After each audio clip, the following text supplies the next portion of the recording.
ইসলামী যুব আন্দোলন বাংলাদেশ কর্তৃক আয়োজিত আজকের এই নবম প্রতিষ্ঠা বার্ষিকী যুব জমায়েতে আগত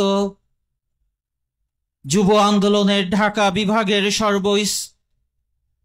জায়গা থেকে সহযোদ্ধা বন্ধুদেরকে আন্তরিক শুভেচ্ছা ও মোবারকবাদ। সংগ্রামী সহযোদ্ধা বন্ধুরা, হাঁটি হাঁটি পা পা করে আমরা যুব আন্দোলন আজ ৯টি বছর পার করেছি। বিগত ৯ বছরে আদর্শ যুবকদের এই বিপ্লবী কাফেলা বাংলাদেশের যুব সংগঠনের মধ্যে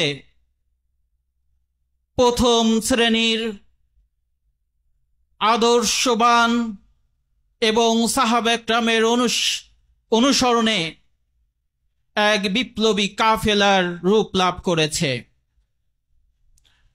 বিগত ১৭ই জানুয়ারি জাতীয় যুব কনভেনশনের মাধ্যমে আমরা এদেশের সর্ববৃহৎ যুব সংগঠনের প্রমাণ স্থাপন করেছি। সংগ্রামী সহযোদ্ধা যুবক ভাইয়েরা, আমরা যুবকদের আদর্শিক পরিবর্তন করেছি। আমরা দেশের গণমানুষের সেবার জন্য গণমানুষের প্রশাসনিক সেবা, নিরাপত্তামূলক সেবা, স্বাস্থ্য সেবা, খাদ্য সেবা নিয়ে কাজ করেছি। আমরা এদেশের গণমানুষের নিরাপত্তার জন্য কাজ করেছি। আমরা এদেশ থেকে বৈষম্য দূর করে, দুর্নীতি চাঁদাবাজ দূর করে বাংলার সামাজিক ব্যবস্থার সংস্কার করার সর্বোচ্চ চেষ্টা করে এক সুন্দর বাংলা গড়ার প্রত্যয় এদেশের মানুষের কাছে ব্যক্ত করেছি।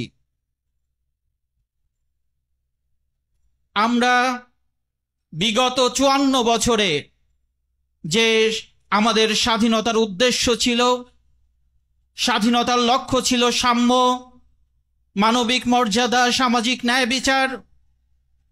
স্বাধীনতার ৫৪ বছরেও কোন রাজনৈতিক দল ক্ষমতায় এসে মানুষের মধ্যে সাম্য ফিরিয়ে দিতে পারেনি, ন্যায় বিচার ফিরিয়ে আনতে পারেনি, মানুষের মানবিক অধিকার ফিরিয়ে দিতে পারেনি।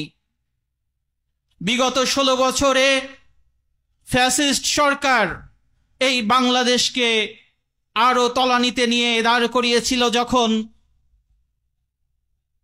এই অবস্থার উপরে ভিত্তি করে বিগত জুলাই মাসে ছাত্র জনতার গণবিপ্লবের মাধ্যমে এদেশের এক পরিবর্তন এসেছে। আমাদের মনে পড়ে গত বছর ১৯শে জুলাই আমরা ইসলামী যুব আন্দোলনের এই প্রতিষ্ঠা বার্ষিকী প্রোগ্রাম থেকে এদেশের ফ্যাসিস্টের বিদায়ের বিপ্লবী ঘণ্টা বেজে উঠেছিল। সেদিন আমরা এই বাইতুল মুকাররমের উত্তর গেটেই আমরা রক্ত ঝরিয়েছিলাম। আমাদের দায়িত্বশীলরা গুলিবিদ্ধ হয়েছিল, আমাদের দায়িত্বশীলরা আহত হয়েছিল। সেই ধারাবাহিকতায় গত ৩, ৪, ৫ জুলাই আমাদের আমির, নায়েবে আমিরের নেতৃত্বে আমরা জুলাইয়ের গণবিপ্লবের অগ্রণী ভূমিকা পালন করেছি। সংগ্রামী সহযোদ্ধা বন্ধুরা, কিন্তু আমরা দেখছি এখনো বাংলাদেশে জুলাইয়ের চেতনা বাস্তবায়ন হয়নি, এখনো গণহত্যার প্রকৃত বিচার হয়নি, এখনো শহীদ পরিবারদের পুনর্বাসন হয় নাই।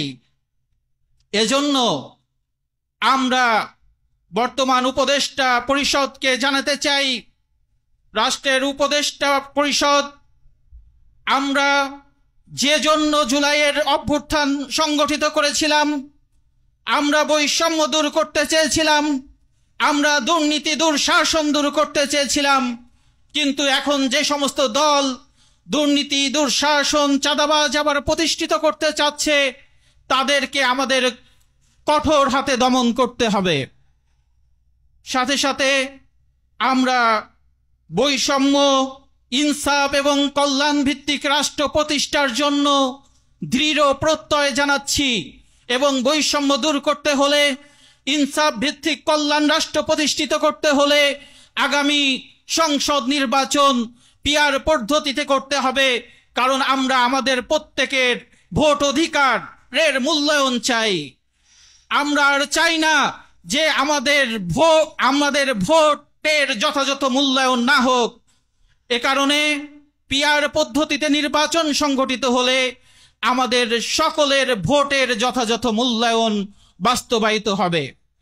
সাথে সাথে সামনে নির্বাচনে আবার যারা কালো টাকার ছড়াছড়ি করতে চায়, আবার যারা পেশি শক্তি দিয়ে নির্বাচন করতে চায়, তাদেরকে আমি হুঁশিয়ার করে দিচ্ছি, ইসলামী যুব আন্দোলন মাঠে থাকতে, ইসলামী যুব আন্দোলন আগামী নির্বাচনে মাঠে থাকলে আপনারা পেশি শক্তির ব্যবহার করে এদেশের নির্বাচনকে আপনারা আবার সেই ফ্যাসিস্টের দিকে নিয়ে যেতে পারবেন না ইনশাল্লাহ। এ কারণে আমি আমার সকল জনশক্তি সহযোদ্ধা বন্ধুদেরকে আহ্বান জানাই, আগামী নির্বাচনে ইসলামী আন্দোলন বাংলাদেশের সামনে থেকে, ডানে থেকে, বামে থেকে, পিছনে থেকে আমাদেরকে সর্বোচ্চ ভূমিকা রেখে এদেশ থেকে দুর্নীতি দুঃশাসন দূর করে মানবতা প্রতিষ্ঠার এক বিপ্লবী ভূমিকা ইসলামী যুব আন্দোলন রাখবে। এই আশাবাদ ব্যক্ত করে আমি আমার বক্তব্য শেষ করছি। ওমা তৌফিক ইল্লা বিল্লাহ।